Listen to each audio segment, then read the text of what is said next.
As trainers, it's always a good idea at the end of every session to do some sort of check for knowledge, whether that be a summary activity or an assessment. One of the summary activities that I really like doing is the continue, start, stop. So what you have learners do is bring up a whiteboard and talk about what will they continue to do, what will they start doing, and what will they stop doing based on the training that they attended with you. And whiteboards typically on a virtual platform usually don't have quite the functionality I would like for interactivity. So what I've done is I've started using the whiteboards in Canva. Now you have two choices. You can have participants log into Canva and actually work in the whiteboard.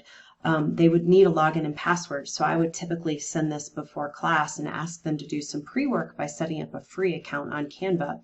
The second option is that you just bring up the whiteboard and you interact as they give you their answers and their thoughts, and then you are typing on the board as they're talking. So let's take a look at how I use whiteboards in Canva. I'm Danny Watkins with Zenith Performance Solutions.